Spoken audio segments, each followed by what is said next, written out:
Más de uno puertollano, con Julián Camacho.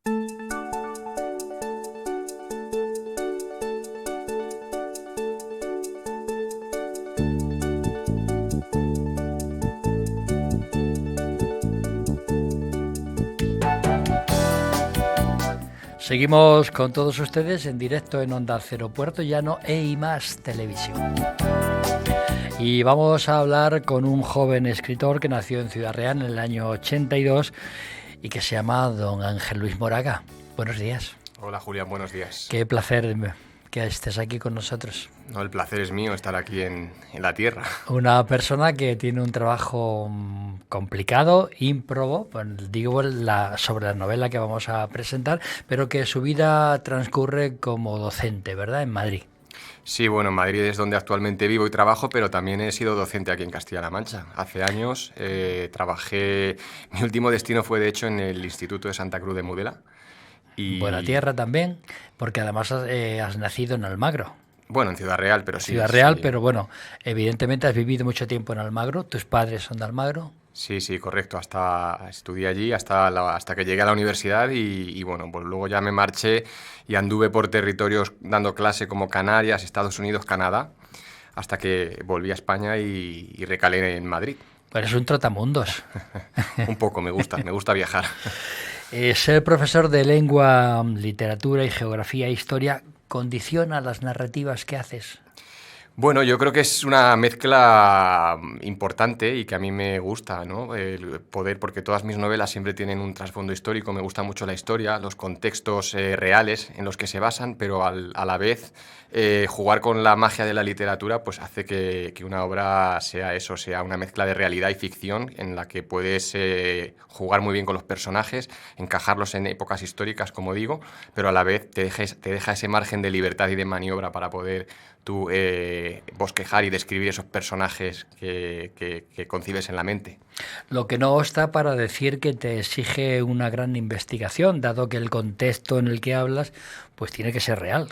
Sí, yo me baso en un contexto real, muchas veces de historias que me cuentan. A mí me gusta mucho documentarme, aparte en archivos y aparte en libros de texto, en lo que es la memoria humana, ¿no? En esas personas que muchas ya no están y que me fueron legando pues sus historias. Yo fui recomponiendo en diarios y en cuadernos de apuntes, que es un poco, pues, sobre todo lo que ha dado lugar a este último libro, La casita de papel. La casita de papel, de la que vamos a hablar posteriormente, pero yo quiero preguntarte cómo fue esa trilogía novelada sobre las colonias españolas de las que eres autor. Pues mira, fue un poco, ahí me hice como mi práctica como escritor porque nunca pensé... Colonias españolas en África. Sí, las colonias españolas en África, el Sáhara Occidental, Sidi Ifni y Guinea Ecuatorial, que bueno, pues esto fue una trilogía que me cayó del cielo, como quien dice, ¿no? Porque hablando de la tierra, yo estudié aquí en Ciudad Real, Magisterio, en la escuela universitaria de Magisterio, y nuestra promoción fue la primera, si quizá los oyentes se acordarán algunos, de la primera promoción que fuimos al Sáhara, a los campamentos de refugiados saharauis, a hacer las prácticas en el año 2003, ¿no? Entonces, a partir de ahí, a mí esa experiencia me caló mucho, me marcó, y con mi diario de apuntes y mis notas, pues empecé a investigar sobre el tema del pueblo saharaui. Y entonces, pues ahí llegué a los hechos de la descolonización, de la Marcha Verde, y empecé a escribir ese libro, Salamo, que fue mi primera novela y mi ópera prima. Y entonces aquello me recondujo luego a seguir investigando sobre los movimientos independentistas del norte de África. Me llevó a la historia de Ifni, ¿no? Y me enteré que había habido una guerra secreta censurada durante la dictadura franquista, y eso me dio pues el lugar para la segunda novela. Y ya me faltaba el último territorio africano colonial español, que era Guinea Ecuatorial. Qué interesante, ¿no? Porque además, fíjate, entiendo que has estudiado las vivencias y la vida del pueblo saharaui, por ejemplo, y qué distinto entonces a cómo está la situación ahora, ¿verdad? Sí, sobre todo la historia del pueblo saharaui es que yo creo que es, Julián, historia de España, porque no se estudia en los libros, pero creo que la generación de mis padres, hay una generación muy marcada, y ¿en qué familia no hay un tío, ¿no? Una persona que estuvo haciendo la mili en el Ayun, en el Sáhara? Era el caso, por ejemplo, de un tío mío. el hermano mayor de mi madre, que estuvo allí. A mí siempre me sonaban esas reminiscencias del Sáhara, ¿no? Decoración que trajo como souvenir. Y entonces, pues, luego ir a los campamentos de refugiados saharauis y ver que eran parte de nuestra historia, esa gente exiliada, ¿no? Que habían salido de la colonia, pues todo cobraba sentido. Al final, con la literatura, todo cobra sentido. La verdad es que yo voy a hacer lo posible por leer esa trilogía novelada de las colonias españolas en África, porque suena como muy interesante y porque es la historia viva de este país, ¿no? Aunque haya también una parte de ficción, ¿no? Sí, yo siempre intento, no me atrevo a decir que mis novelas son novelas históricas, aunque intento investigarlas con rigor y hay mucha parte de historia, pero siempre digo que son novelas con un trasfondo histórico y lo que pretendo es, bueno, que el lector se entretenga.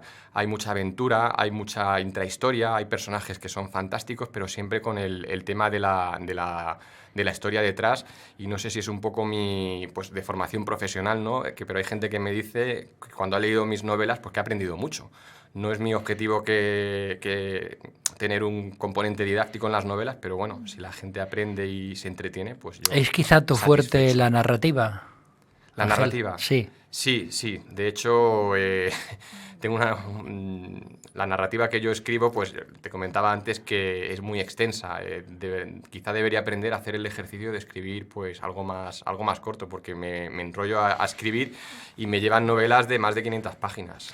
Bueno, la que tenemos aquí tiene más de 700, ¿verdad? Porque estamos hablando de este libro que vamos a presentar después, La casita de papel, de Ángel Luis Moraga. Pero antes de esta casita de papel lanzaste Los viajes del tío Samuel, ¿verdad? Uh-huh.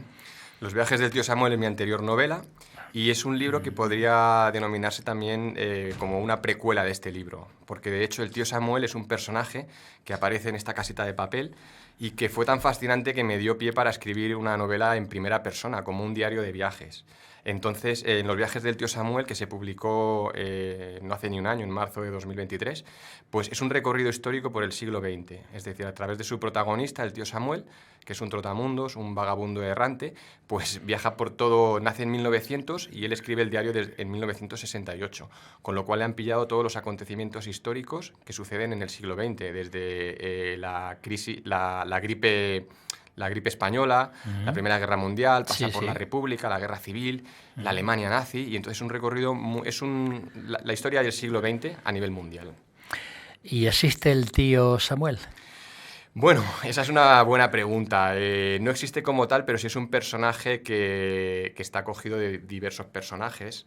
Hay quien ha comentado que lo ve un poco como mi alter ego. Quizá yo también me he basado mucho de mis viajes por el mundo para componer este personaje, pero es un personaje que podría ser el personaje de cualquier familia, ¿no? Ese tío que va y viene soltero, que es fascinante, que cuenta historias cuando llega al pueblo, pues podría ser el tío de cualquier familia. Y cuando lee tu obra, ¿la gente te reconoce a ti? ¿Se te reconoce en algún momento? Hombre, yo creo que siempre hay rasgos de lo que uno es, en lo que escribe, ¿no? Porque yo, como digo, me baso sobre todo en las experiencias, en lo que me cuenta la gente, y sí que hay una impronta mía en mi narrativa.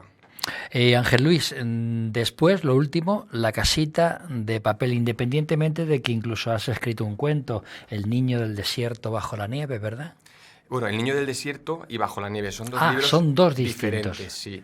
El niño del desierto es un libro ilustrado que me publicó la Diputación de Ciudad Real en el año 2012 y es un poco la historia del pueblo saharaui, la acogida de un niño en España, de estos niños que vienen del Sáhara. Que vienen a pasar las vacaciones. Efectivamente. Y bueno, es un libro ilustrado que yo escribí en mi papel de maestro pues para un poco contarlo en mis clases. Y luego Bajo la nieve es una recopilación de relatos que yo escribí durante mis años universitarios. Son 10 historias de mujeres que bueno, eran historias independientes que fueron premiadas en distintos certámenes cuando yo tenía 18, 19 años y que la recopilé en una única historia, Bajo la nieve, con un eje conductor que es la historia de una profesora que se queda atrapada en la nieve con sus alumnas. Entonces cada día, cada jornada que pasa, pues a modo de las mil y unas noches, historia, va contando una historia de mujer. Sí. Bueno, pues háblanos de La casita de papel. ¿De qué va esta novela? Pues mira, La casita de papel es mi séptima obra y curiosamente fue la primera que yo bosquejé en mi mente para escribir porque es la historia de mi familia. Es la historia de 4 generaciones y, bueno, está basada en hechos reales, aunque por supuesto la he ficcionado. Es una especie de semi-realidad y semi-biografía, pues a modo de... Se me ocurre Pío Baroja cuando en El árbol de la ciencia... Sí. Él un poco hacía su biografía no completa, ¿no? O Khaled Hosseini en Cometas en la nieve. Entonces la verdad que hay una gran carga emotiva y de realidad. Y bueno, pues parte del año 1823, con la llegada de los 100.000 hijos de San Luis a España para restablecer la monarquía absoluta de Fernando VII. Entonces, eso es el símbolo de que La casita de papel son 2 siglos de historia, de la historia de España. En El tío Samuel era la historia del mundo, aquí es la historia de España. Sí, sí, sí. Y de una familia cuya vida corre paralela a esos hechos. Es decir, tenemos el micromundo de La casita de papel, que es una familia humilde, 4 generaciones, como digo, de mujeres. Sus vivencias. Efectivamente, pero todo lo que ocurre a nivel, la macrohistoria, ¿no? A nivel de la historia de España, pues afecta a esa familia. Es decir, cuando llega la guerra civil, cuando llega la república, la posguerra, incluso me remonto, como digo, mucho antes, al año 1823, y fue, pues es una historia, como yo digo, es memoria histórica, porque es también la historia de mi familia, pero podría haberse... Luego es más real que ficción. Sí, es lo que pasa que yo la he novelado, ¿no? Sí, He puesto personajes correcto. reales, he cambiado los nombres, Sí, pero lógico. hay muchísimas anécdotas que son reales, que yo escuché contar en mi familia. Mi abuelo, que era un personaje de Almagro, un personaje muy popular, él estuvo con 17 años, estuvo en la guerra civil, y siempre contó historias de la guerra civil. ¿Y en qué bando estaba? En el republicano. Estuvo en el republicano, pero casualmente yo creo Sí, que... sí. Bueno, es que muchos españoles estaban ubicados en un lado u otro en función de donde les pilló. Efectivamente, era un joven de 17 años, él se alistó voluntario porque decía que eran 6 hermanos y lo que quiso es quitar a su madre una boca de la que alimentar. O sea, Sí, que, sí. por esa casualidad, que si hubiera caído en el otro bando, pues así fue la guerra desgraciadamente. Entonces, bueno, pues yo siempre tuve en la memoria todas esas anécdotas. Luego una tía abuela mía también me contaba anécdotas que le contó su abuela, con lo cual nos remontábamos a 4 generaciones atrás. Y a mí eso me pareció un tesoro. La verdad es que vuelvo a mostrarlo a la cámara porque es un tocho impresionante, más de 700 páginas, que da para leer un buen rato, ¿eh? Sí, es entretenida y sobre todo yo he intentado hacerla, pues eso, hacerla un poco universal, porque las anécdotas de mi familia pues pueden interesar a mi familia, ¿no? Pero ¿cómo haces tú, cómo consigues que el lector Extrapolar. efectivamente empatice y quiera leer este libro? Pues he hecho un hilo conductor que ya digo, es una saga familiar. Sí, está contando la historia de España a través de esa familia, con lo cual Efectivamente. extrapolas lo que podría ser más íntimo a una universalidad, ¿no? Ujú, así es. ¿Y dónde se puede adquirir La casita de papel? Pues en cualquier librería. Estuve firmando, de hecho, en la librería Litec de aquí de Ciudad Real, por mencionar alguna. Sí, sí. Se vende, tienen los ejemplares y, bueno, pues en cualquier librería que se pida está... ¿También por Amazon? Por Amazon me parece que no, porque a mí lo que me gusta es que se vendan en las librerías y en los pequeños comercios. Y de todas formas... Es una forma de apoyar también al pequeño comercio, ¿verdad? Claro, siempre, siempre. Siempre. Entonces lo pedimos porque imagínate que nos están viendo en la provincia de Ciudad Real, tanto por televisión como por radio, y alguien dice, yo quiero leer La casita de papel. ¿Qué tengo que hacer? ¿Dónde me dirijo? Pues 2 vías. Como digo, en cualquier librería, la distribuidora lo lleva, lo hace llegar, o escribiendo directamente también a la editorial, que es una editorial de Toledo, se llama Editorial Ledoria. Ledoria, sí, muy conocida. Si pone los datos en internet, pues ahí aparecerá Sí. para que se lo manden a casa sin gastos de envío. Y si buscan en internet tu nombre, también. Sí, también, ahí aparece también toda mi obra. Ángel Luis Moraga, y se ilustra uno con todo lo que has publicado, ¿no? ¿Es quizá tu obra más consistente, la que más trabajo te ha costado escribir, o quizá la más conocida esta? Ciertamente es la que más trabajo me ha costado escribir, porque bueno, la estuve componiendo entre el año 2012 y 2016, que yo vivía en Estados Unidos. Entonces fue una manera de escribir sobre mi familia cuando yo estaba más lejos de ella, me hizo tenerla cerca. Y fue una especie de ejercicio fue una especie de terapia. Yo llevé todos los cuadernos escritos durante 20 años, porque yo empecé a recomponer a recoger estas anécdotas desde el año 1999. Mi abuelo murió en el año 2000 y fue entonces cuando yo fui consciente de que tenía que escribir todas esas anécdotas que me había dejado. Y entonces es un ejercicio de casi 20 años. Y fue en Estados Unidos cuando yo fui recomponiendo como un puzzle todos esos hechos, hacerlos encajar, hacerlos que coincidieran, y fue pues un ejercicio muy, muy importante y de mucha satisfacción. Por poner un símil, ¿a qué escritor de los consagrados te pareces? Bueno, un símil, y salvando las diferencias y modestia aparte, el editor en la presentación oficial habló de 100 años de soledad, de Gabriel García Márquez. Cosa que puede... No, está muy bien, es un buen ejemplo. Sí, puede ser cierto, porque además yo he leído toda la obra de Gabriel García Márquez y puede ser... O sea, que hay rasgos de García Márquez en lo que tú has escrito.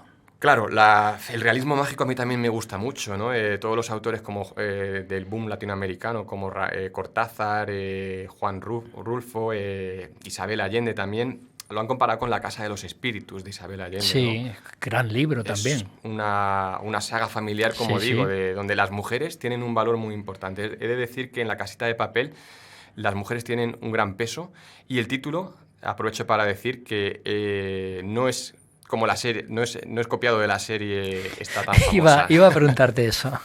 No, yo este título lo tenía clarísimo desde el principio, porque era el nombre... No te habrán cobrado por derechos de autor y esas cosas, ¿no?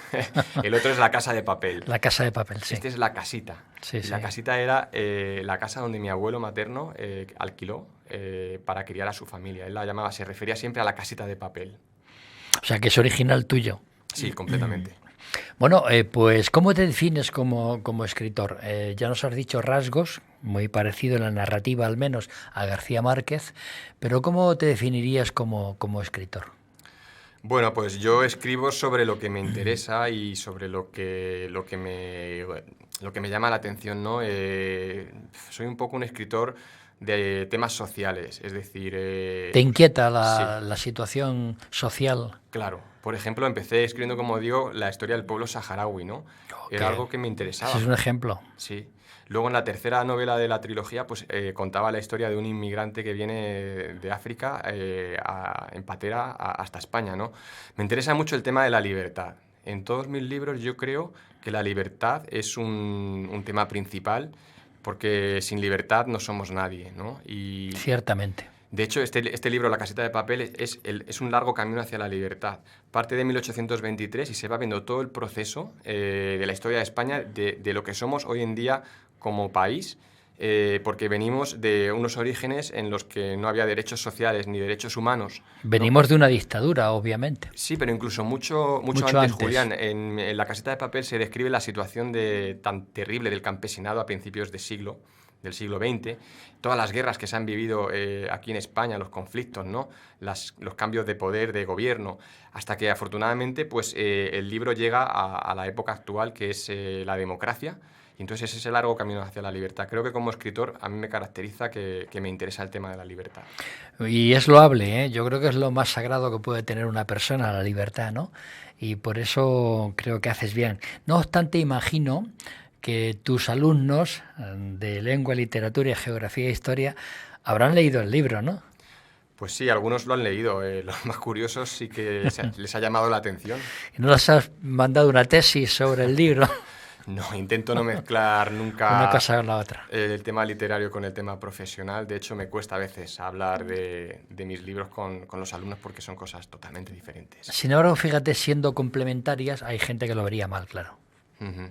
Sin embargo, es complementario que el autor de una novela tan extensa como esta tuya, pues hable a sus alumnos, oye, yo he enfocado el tema por esta línea, ¿no? Ha sido más cuando he trabajado con niños, ¿no? Porque he alternado la enseñanza en primaria y en secundaria, y cuando he trabajado con niños sí que me he atrevido más, porque los niños son más inocentes, ¿no? A contarles que he escrito con el libro El niño del desierto, que tiene ilustraciones, pues sí, se lo he contado, y ellos sí que se quedan sorprendidos, ¿no? De que su maestro pues haya escrito un libro, y bueno, pues yo siempre les animo a que cualquiera lleva un escritor dentro, que cualquiera puede hacer ese proceso. No, y lo más importante es que estás, aparte de ese trabajo de investigación que yo decía al principio, estás haciendo que la gente conozca la historia y conozca en profundidad una forma de narrar que creo que debe ser muy interesante. Sí, ya digo que, bueno, pues si pedagógicamente puede ayudar, es cierto que con esta novela y con la anterior, con Los viajes del tío Samuel, ha habido mucha gente que me ha dicho que leyendo estos libros, pues se hubieran ahorrado asignaturas de historia, por ejemplo, ¿no? Porque de una manera dinámica, de una manera novelada, con personajes atractivos, pues sí que es verdad que recorres el mundo y recorres la historia. Ángel Luis, ¿te cuesta dinero escribir o no? No me cuesta dinero, pero tampoco gano. Tampoco se gana. Ya sabemos que el mundo editorial es un mundo muy difícil, es muy complicado, sí. Cualquier ámbito cultural, ¿no? Sea la música, sea la pintura. Pero bueno, yo no lo... Pero sin embargo tú te dejas la vida en ello, ¿eh? Bueno, ¿están todos tus esfuerzos ahí? Sí, pero lo veo como es algo necesario, no es algo que para mí suponga un sacrificio. Y yo tampoco busco alcanzar nada más de lo que es el proceso íntimo de escritura, y ya me siento afortunado si se puede publicar aunque sea una pequeña editorial, y que realmente llegue a los lectores. Con eso yo me doy por satisfecho. Pues yo te voy a ofrecer esta cámara que tienes aquí enfrente para que les digas a todos los televidentes y oyentes de esta casa por qué han de comprar y adquirir La casita de papel de Ángel Luis Moraga.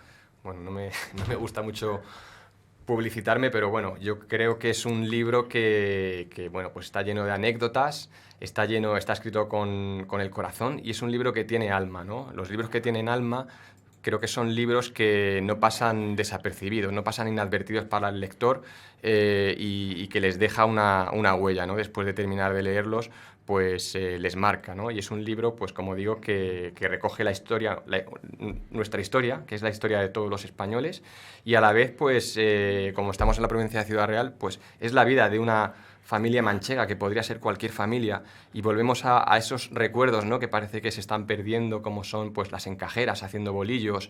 De Almagro, además. Claro, los guisos de nuestras abuelas, esas abuelas heroicas que no tenían nada y lo tenían todo, ¿no? Ponían en la mesa su puchero para alimentar a tanta gente, ¿no? Así era la persona de mi abuela, ¿no? Pero ya digo que podría ser cualquier abuela. Entonces es un libro que yo creo que aunque es extenso, se puede disfrutar y que va a proporcionar horas de entretenimiento. ¿Y por cuánto lo podemos comprar? Vamos a decir el precio. Pues son 25 euros. Muy bien, ¿no? Yo creo que es poco dinero dado el tocho que es. Sí, a veces nos gastamos en una cena poco más y bueno, pues sobre todo estamos invirtiendo en cultura y en una editorial que, claro, que es una editorial pequeña que tiene un coste. Claro, evidentemente. Y siempre animo, pues eso, a comprar libros. Las grandes editoriales ya venden de por sí, ¿no? Hay que comprar, yo siempre compro a autores nobles, editoriales pequeñas, que son las que se dejan un poco más la piel. Pues yo estoy convencido que La casita de papel de Ángel Luis Moraga ya está siendo un éxito, primero por lo que tú has dicho, primero porque has dejado ahí parte de tu vida y de la historia de este país, y segundo porque eres un chaval joven de esta tierra manchego al que tenemos que apoyar y lógicamente verte triunfar. Pues muchísimas gracias, Julián, por la oportunidad y por haberme invitado aquí. Nada, un Estoy placer, encantado. Doblemente agradecido porque sé que has dejado de dar clase hoy, has venido de Madrid para estar con nosotros. Ha sido un honor, de verdad. Muchas gracias. Gracias.